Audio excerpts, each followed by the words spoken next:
So welcome to the channel guys, and our today's topic is basics of exponent and power और कुछ फॉर्मूले exponent and power के जो use होते हैं क्वेश्चंस में तो देखेंगे यार। देखिए पहली बात तो इसमें दो चीज होती हैं, पहली बेस और दूसरा पावर। अगर मैं लिखूंगा 2 की पावर 4 तो यहां पर जो 2 है वो बेस है और जो ये पावर है ये तो पावर ही है, 4 तो यहां पर पावर है। इसको जैसे मैंने लिखा है 2 की पावर 4, इसको बोलते हैं एक्सपोनेंशियल फॉर्म। ये एक एक्सपोनेंशियल फॉर्म है जिसमें बेस के ऊपर कुछ पावर होगी। बेस किसको बोलते हैं? नीचे वाली को, ये जो नीचे वाला है इसको बेस, और इसके ऊपर जो आएगा उसको पावर बोलेंगे। और इसको ऐसे लिखते हैं, इसको कहते हैं एक्सपोनेंशियल फॉर्म। तो ये थोड़ा सा बेसिक्स है, पता होना चाहिए कि इसको क्या कहते हैं। अब फॉर्मूले पर आते हैं। एक्सपोनेंट एंड पावर का जो पहला फॉर्मूला है वो ये है a की पावर m इंटू a की पावर n। देखो अभी बताया था, इसे बेस बोलते हैं और इन्हें पावर बोलते हैं।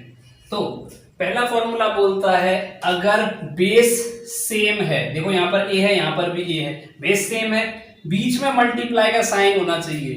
बेस सेम है तो क्या होगा, ये जो पावर्स हैं वो ऐड हो जाएंगी अगर बीच में मल्टीप्लाई का साइन है तो। इसका मतलब बेस तो a ही आएगा, पावर क्या हो जाएगी ऐड, मतलब m प्लस n। क्या होगा, पावर्स ऐड हो जाएंगी। अगर बेस सेम होगा तो पावर ऐड हो जाएंगी, कब? जब बीच में मल्टीप्लाई का साइन होगा तब। दूसरा फॉर्मूला a की power m divided by a की पावर n। ये फॉर्मूला क्या कहता है, देखो यहां पर भी बेस सेम है और पर चेंज क्या है, यहां पर मल्टीप्लाई था, यहां पर क्या है डिवाइड। तो क्या होगा, ये बोलता है अगर ऐसा होता है तो पावर क्या हो जाएगी, माइनस हो जाएगी। याद रखने के लिए क्या है, अगर मल्टीप्लाई होगा तो मल्टीप्लाई होगा और बेस सेम होगा तो पावर ऐड हो जाएगी। अगर बेस सेम होगा और बीच में डिवाइड का साइन होगा तो पावर माइनस हो जाएगी। मल्टीप्लाई होगी तो पावर ऐड, डिवाइड होगा तो पावर माइनस, लेकिन और बेस भी सेम होनी चाहिए। तो ये दो फॉर्मूले हो गए। तीसरा फॉर्मूला बोलता है a की power m is equal to a की power n if then m is equal to n।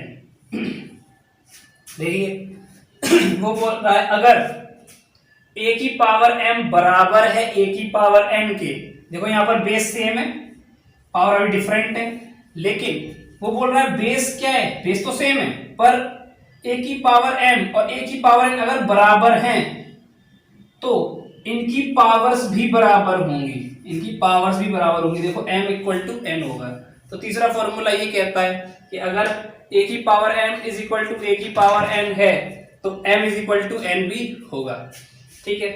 Number 4, a की पावर 0 इज इक्वल टू 1। किसी की भी पावर, किसी भी बेस की पावर 0, आंसर क्या आएगा 1। किसी भी बेस की पावर 0, आंसर हमेशा क्या आएगा 1 आएगा। ये 4 फॉर्मूले हुए और देखते हैं आज। a की पावर m इंटू a की पावर m, सॉरी यहाँ पर b।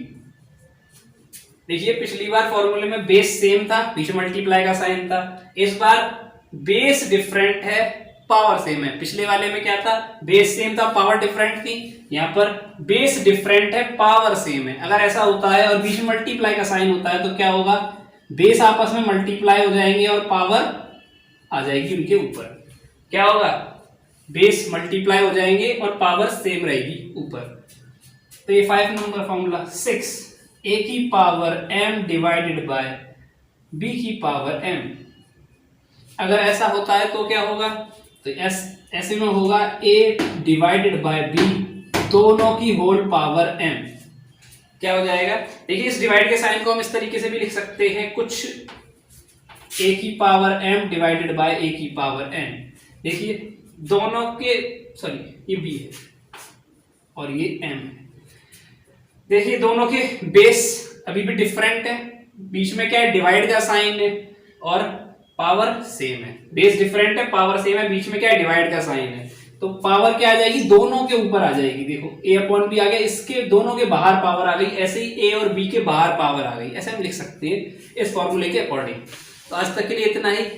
अगर वीडियो पसंद आई है तो like share and subscribe and thank you.